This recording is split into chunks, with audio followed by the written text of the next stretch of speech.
Hello everybody and welcome to the Eclectic Knitter podcast. My name of course is Raylene. You can find me on social media, Ravelry and Instagram mostly as Kamana Knits.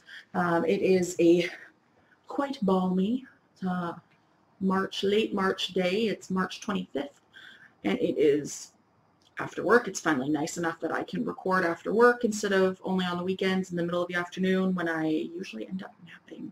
So there's that. I had recorded this and then my power went out, which was fine for recording because the only thing that was happening was my battery backup power supply for my desktop computer was beeping at me. So that's fine. My laptop, of course, runs on battery all the time. And of course my internet went out, but that's not a big deal. Also not a big deal for recording. But then I realized that I hadn't pushed my record button. I had taken a picture again. So we're going to have to start at the very beginning. It's been a really long time since I've recorded, so this may be all over the place. I have a lot of stuff to show. There are finished objects that I will not be able to show because they have been given away. My dog is chewing on a bone, so you will hear gnawing. I'm sorry, but hopefully he's not too loud. Hopefully he doesn't drop it because I have all hardwood floors. So apparently we're starting with spinning finished objects. So the first thing that I finished is I finished my 2-ply of Hedgehog Fibers Superwash Merino Nylon in an unnamed colorway. This ended up being a lot more yardage than I was expecting. It is about 550 yards of a 2-ply. I was originally going to make socks out of this, and now I'm not quite sure what I will do with it. If I do make socks with it, I could probably do a pair for me and a pair for my mom, which isn't a bad thing. I just worry, I'll talk about this a little bit more. I feel like I'm not putting enough twist into the singles, but yet when the singles are being spun, they look really firm, and then when they relax, they plump up quite a bit, and then it looks like I don't have enough twist, and I'm not quite sure what to do with that, or if that is a problem. Is that a problem? I'm spinning on the highest ratio right now that my wheel goes because I would like to do a fingering weight, and I probably get a heavy fingering sport weight on average. So yeah, because the last couple chain plies that I did prior to this, I was getting about 360 or 330 yards of a 3-ply. So that's still enough for a pair of socks for me, probably. Anyway, the next thing that I'm going to talk about, which is not the next thing that I finished, this is a wee little mini of singles from Fellview Fibers. This was spun from one Rolog. You get these Rolog samples with an order from her, just a single Rolog in a little thing with a coupon code. I spun this as a single, and it has not been washed, and it probably never will be. It will never be used. I have no idea what the fiber composition is. There are some guard hairs. I'm thinking Shetland, and I think the brown is probably a Shetland, and then the white is merino, because it is very soft, but it does have some guard hairs on it, but it broke many, many times as I was scanning it up. So yeah, I'm not planning on doing anything with this. This was just an experiment because I do like knitting with singles, but this again comes down kind of to a ply or a twist issue. I'm not sure I'm putting enough twist into stuff, and this obviously I was not, but then at the same time, hi Cyrus, you want, for singles yarn, you want it to not have as much twist so it stays soft, so it doesn't get over twisted and hard and wiry and ropey and stuff. How may I help you? How may I help you? Okay, so yeah, I'm not sure what to do with that. Or I'm sure I'm not doing anything with that. The next thing I have is I finished the minis that I was spinning out of Southern Cross Fibers. This is Falkland non-superwash. These came in a single bag, 25 grams, each of these little different colored fiber bumps. I spun them as singles and chain plied them. These two have 66 yards each, the brown and the aqua blue, which is a little bit more green in real life. And then the green, which has not been washed yet, but has been skeined up. The green has about 60, maybe a little bit less. And the pink has like, I think 85 or 90. So I'm not sure if I just spun the singles thinner on this, or it like the twist in the plies, the ply twist is a lot more twisty. Like I said, I'm spinning all my singles on the highest ratio, which for I have a Ashford Kiwi 2. The ratio goes up to 14:1. And so that's what I've been spinning at because I would like to get a good fingering. And this was the first time I had chain plied at that ratio, and I felt that I just couldn't chain ply fast enough. So it felt very ropey to me, like very overly twisted. But now that I'm looking at it, it's maybe not. I don't know. I think I just spun these singles a lot finer than the other ones. So basically, I'm planning on using these hopefully, for color work with a nice gray or cream or something background. I think that'll be really nice because they do contrast each other nicely. I wouldn't normally put these colors together necessarily. I'm not much of a brown person.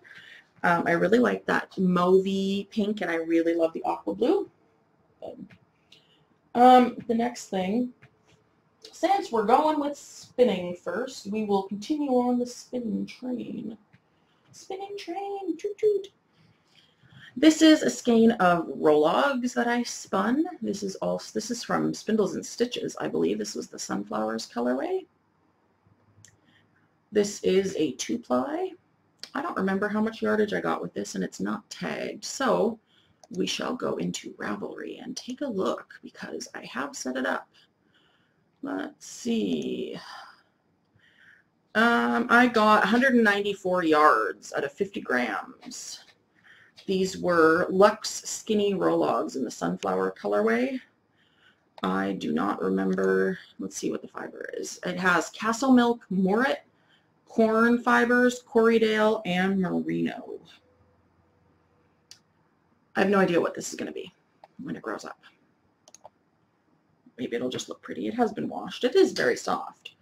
I do like the color play. So there's that. The next thing that I finished was I was in the Spunky Eclectic club for a while.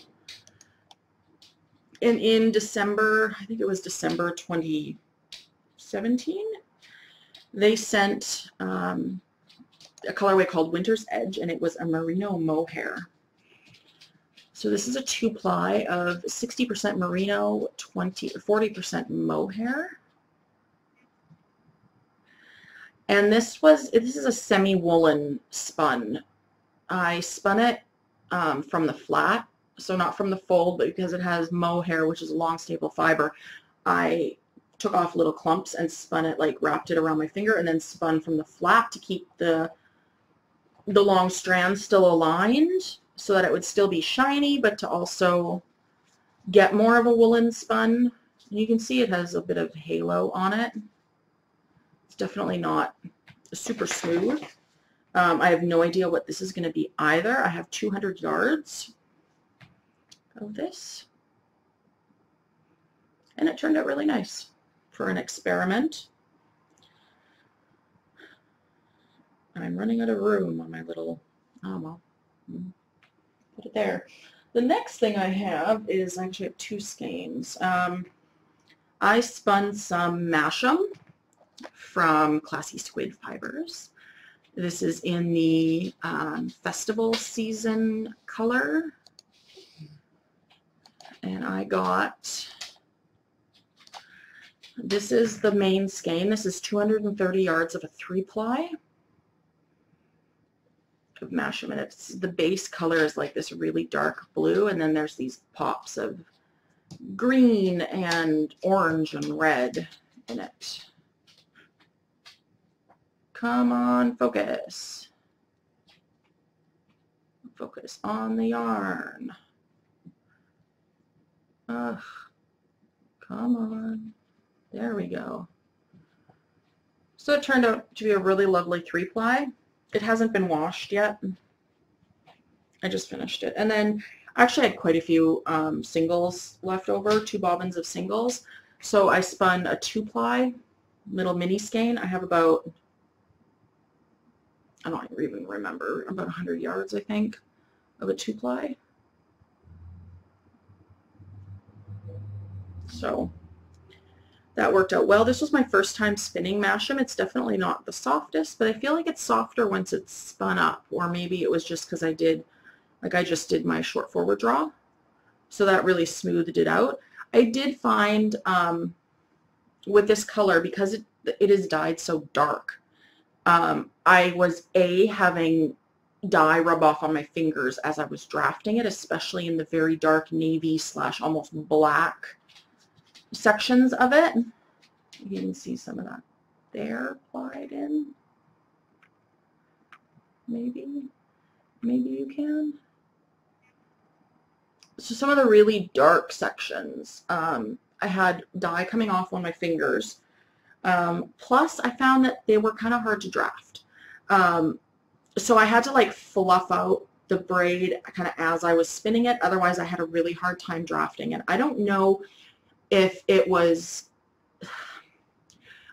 more compacted because of the really deep dye process, or like it had been in a box for at least a year and they're just in braids. They're not in bags with extra air in it or anything. So I don't know if it got compacted in the box or if it got compacted during the dye process. So whatever.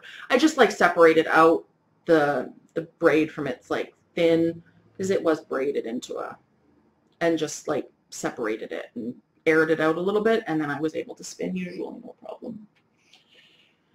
Next is knitted finish objects. The first thing I have is my sock head hat by Kelly McClure. This is out of Hello Yarn Fin in the Happy Happy Thank You colorway.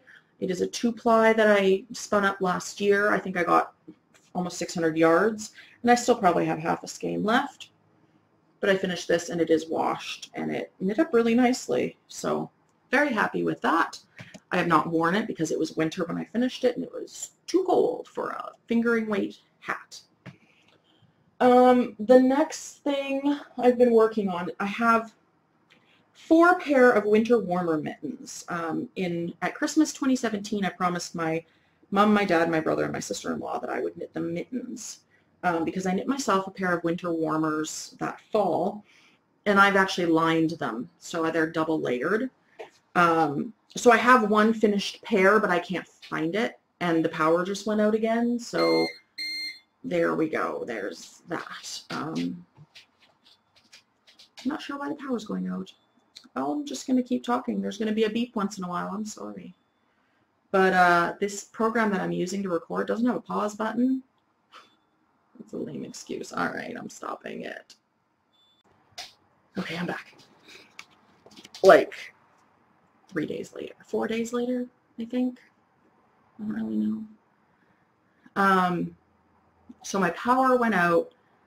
It started beeping, and then my laptop was running out of battery. It was just a mess. So I think I finished objects, kind of. The last thing is I've been working on these Wading to Winter mitts, and I think I started talking about that a little bit. How I promised everyone in my family, blah, blah, blah. I can't find the completely finished pair, but I have knit in total 2 of this. These are out of Sweet Georgia Superwash Worsted. This is the charcoal colorway, and then I have the coral colorway.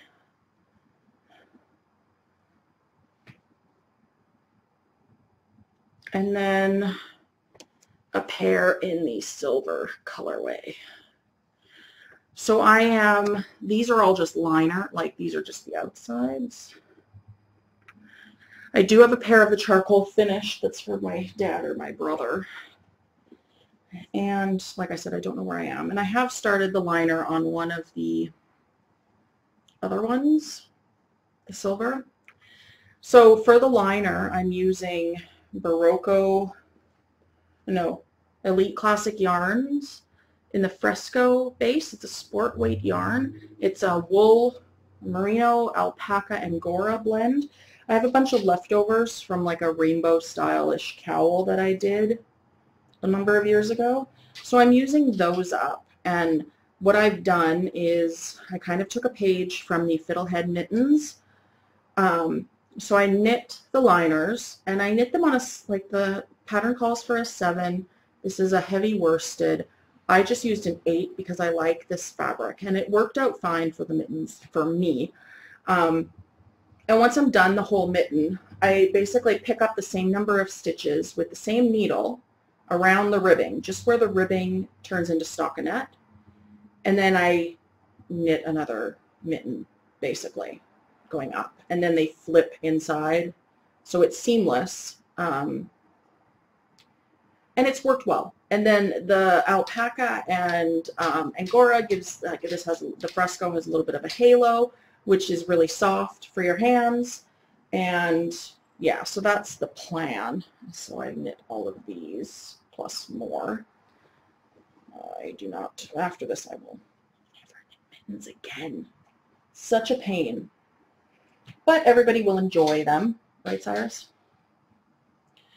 So that's kind of a finished object, kind of a work in progress. So we're going to move into works in progress. All my bags are Fat Squirrel fiber bags. I have a finished sock. And the cuff is a lot longer than I usually do. It's the same length as the foot. I wear size 10, 10.5 US shoes. This is a Fish Lips Kiss heel. I'm knitting these on size 0s. They're from a sock blank, a single sock blank. This is the rest of the blank. From Gail's Art. This was experiment 1331311 something. It was like a one-of-a-kind sock blank. Excuse me. It's taken forever to knit that one sock, or at least the cuff. And the reason why the cuff ended up being so long is because I was working on it at work during my lunch breaks in between, and I just didn't want to start the heel, so I just kept knitting. And then I finally did the heel at home, and then I think the next night I knit the whole foot. So, I'm sorry, that was my remote. And Cyrus is like, what are you doing, woman? The next thing I'm working on, also in a Fat Squirrel fiber bag, I have just cast on. I have 6 skeins, I think it's 6, of Brooklyn Tweed Loft in the Thistle colorway, which is a lot more of a reddish purple than it's showing on the camera. And I had already started the Yoga Shawl by Andrea Mowry, and got almost completely done the first chart repeat. It does a chevron, and then it does stockinette for forever. It's a long rectangular wrap thing. So I cast on, I had done like one repeat of the chevron, and then because I got involved in the next project I'm going to show you, which is probably the biggest project that I have, the last project that I have to show, I didn't want to do that yoga wrap anymore. And the reason why I started, why did I just do that?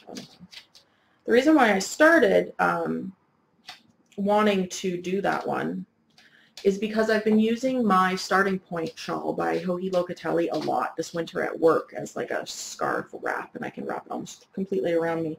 I actually wore it over my head one day because I can't wear a toque at work, but I could wear that.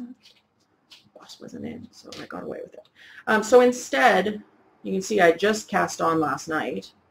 I cast on a Breakwater by Cicely Glauc McDonald. It's a fingering weight 3/4 length sleeve sweater with some slip stitch detail at the neckband and then just stockinette raglan. So I'm going to do that with this. I think I have enough. But yeah, I just barely cast on. I've never used Loft before this full, and I enjoy knitting with it so far. I'm not finding the trouble with breakage that people have mentioned, but I do know that some of those breakage comments are fairly old, and that they said that they had worked with their mill to spin it a little bit tighter, so that could be it. The last thing that I'm working on a Textures Unite shawl by Stephen West, but I'm just doing it with the garter stitch from the Vertices Unite. So it's a Verta Texture Unite thing. So this is section 1 is the light color. This is section 4 that I've already knit. Section 2 is this down here. And then section 3 is what I'm working on now. And I knit this all in one night. But I will probably be ripping out section 3. Because as you can see, it looks very gray. And the green has a very gray undertone to it. It's Undergrowth by Madeline Tosh in Tosh Merino Light. But the other color that it's knit striped with is actually purple, which isn't showing up. It's looking gray. There is no gray anywhere else in this shawl. So I have started section 3 3 times, and I'm going to be starting it again. So I'm going to be ripping out section 3. I'm actually tempted to rip out sections 4 and 2 as well. So I guess I'll go through the yarns quickly. My color A is, oh, this is messy. Color A is this. This is Peach Pom Pom by La Bien-Aimée in their Merino Singles. It's a lovely pinky peachy color with speckles. Color B is another equally gorgeous color. It's also on a Merino Singles base, but it is by a different dyer. This is Lavender Loon in her Neptune's Sky color. And it's this beautiful, like, seafoamy green and blues with purple and some, like, chartreusey greens. I don't know if you're going to be able to really...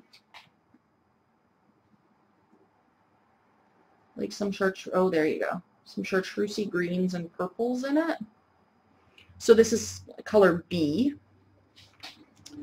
Color C ended up being this. This is Madeline Tosh, Tosh Merino Light in the Real Friends Don't Lie color. So it's a almost variegated, semi-solid, dark blue blurple with some green and lighter, like, pink spots to it. Color D is also a Merino single. This is Enjoy the Silence by Vollenbein Yarns, Kristen over at Vollenbein. And right now, E, like I said, is Undergrowth by Tosh Merino Light, or by Tosh. And this is the Stone Cold Manners colorway by Moonstone Dye Works in her BFL sock base, which is purple. It's purple. Now, I originally had a second La Bien-Aimée color picked out, and I also had a Knox Yarns cashmere sock picked out that I thought would work well. And originally, the La Bien-Aimée that I had picked out was a light blue with gray in it, and I was wavering on this. Between this and the Knox yarn originally, which was like a cream, mauvey cream color. And I decided to go with this for my color B, or C, sorry, this section. And then section 4, of course, the big triangle down there. Because on Instagram, when I posted it, that color got the best response for doing a pop of color. But when compared to section A, it's almost too poppy, I feel, almost. Like it's almost too much contrast in comparison with section A. But I did the whole section 2, because I do like how Enjoy the Silence and Real Friends Don't Lie work up together. Section 3, first I definitely want to use Stone Cold Manners, the Moonstone Dye Works, Tommy over at Squirrel Pie Productions. She's such a cutie. And so I definitely wanted to use this purple, but when I did it with the blue, because that blue had gray in it, again, there's no gray in any other of these colors. So it looked weird. Then I tried that Knox Yarns, and it ended up the Stone Cold Manners and the Knox Yarns blended together almost too well. Like they looked almost exactly the same. So then I decided this Undergrowth would be good because there's some of the green, like there's some green in the Real Friends Don't Lie, and then there's green speckles in the Neptune Sky and Peach Pom Pom and Enjoy the Silence. There's also those greens. But it's so gray, and it's pulled out so much gray from that Moonstone Dye Works that this section just looks weird because it's so gray in comparison. So I think I'm going to rip it out. And I've pulled out a colorway that I think is going to work. Also, the lighting's in here has changed because the sun's gone behind a cloud. I'm sorry. This, I think I'm going to try this. This is Vollenvine Yarns, her Volca base, which is a merino cashmere nylon. Oh, the single that I have of hers is her Nouveau base. And this is the Dragon Tears colorway. And it is a dark green with purple speckles and some cream. And I don't really see any gray undertones to it. Not really. So I think I'm going to try this. I also pulled out, oh, I don't even know who this is by anymore. Do I still have the, oh, I do still have the tag stuck in the middle. I have this skein of Woolberry Fiber Co. in her Smooth Sock, which is 80% superwash merino, 20% nylon in Champagne Pools. But the base is like a light lilac. And I feel with the Moonstone Dye Works, they were going to blend together. But I may be wrong. So I may try that. Maybe. So it'll be either this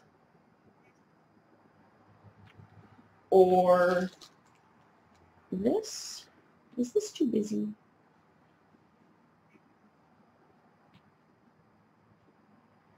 I don't know yet. Or maybe I'll just rip out the whole thing and start over. But I love these two colors together, so I would just rip back to section A. This is my first time doing a project that uses 6 colors that meld together so much, which is maybe why I'm having as many problems with it as I am. Even moving from looking at them in the skein to looking at them once they were caked up, it looked very different. And then once again, once you knit it and you see all the speckles and everything, because I'm working with a lot of speckled colors. And so I've been like flipping through all of like this merino singles and yarn that I have in the apartment, and just nothing quite goes anymore. And I'm not sure what to do about that. I almost wish I had done the Knox yarns with the Real Friends Don't Lie for B and C, or C and D, and then I could do the Enjoy the Silence with the Moonstone Dye Works for E and F. Maybe that would have worked.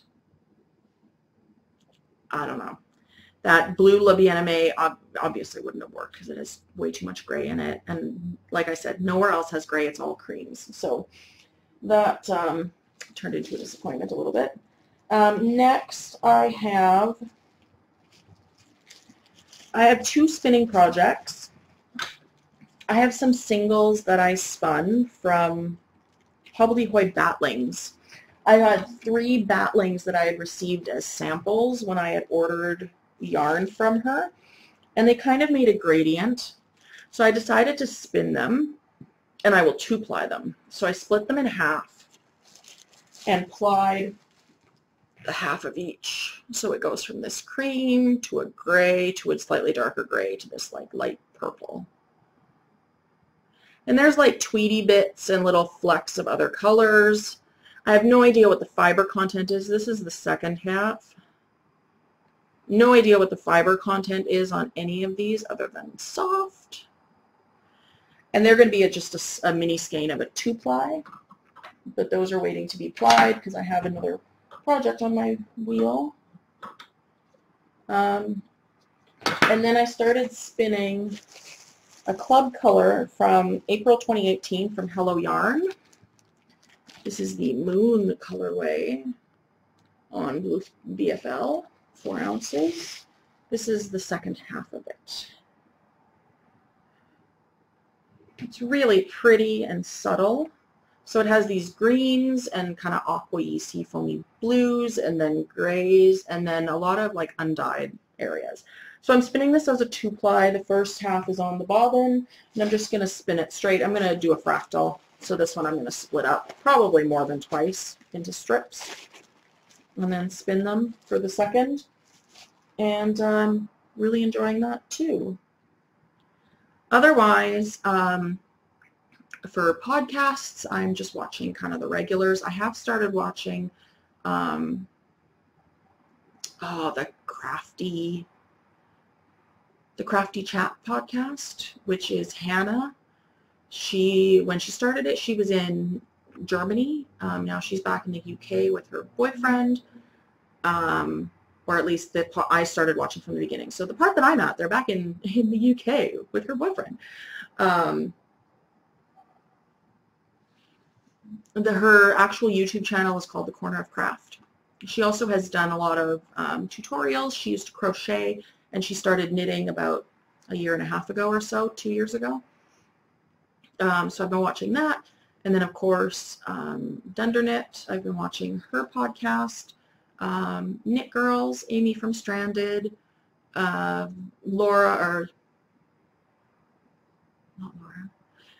Tommy with Moonstone Dye Works, her Squirrel Pie Productions podcast, Amy with Fat Squirrel Speaks, Kristen with Vollenvine, she's currently in Paris. I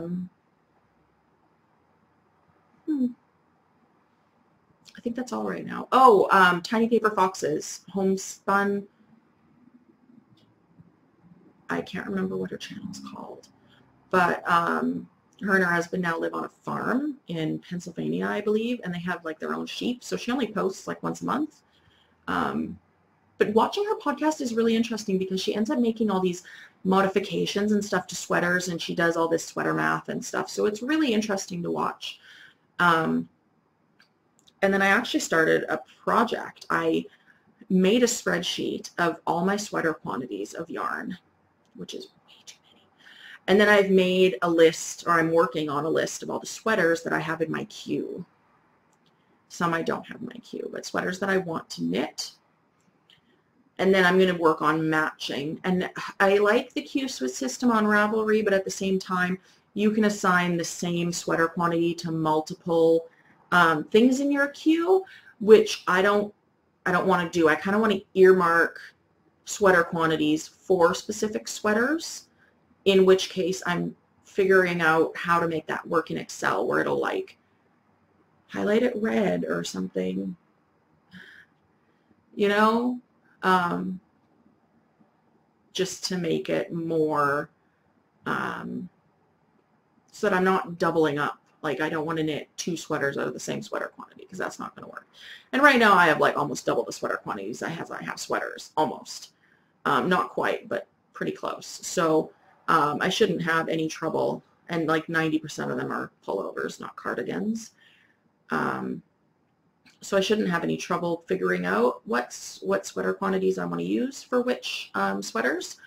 That's part of the reason why I cast on the breakwater, because I decided it would work really nicely with that, and it was a sweater that I tried to knit years ago, but as my first sweater, and gave up very quickly. So yeah, and some of them I'm going to make modifications. My upper bust is only about 50 inches with a bra on, whereas my full bust is like 60 inches. So I found sometimes that when adjusting it so that the bust is big enough, it's too oversized in the shoulders. So I'm trying to stick to smaller shoulder size. Like I'm trying to size sweaters, knit sweaters that are sized based on my upper bust measurements, and then I will make bust increases as needed, which is causing me a little bit of stress because I haven't really done that before. I've tried, and I have been sometimes more successful than others.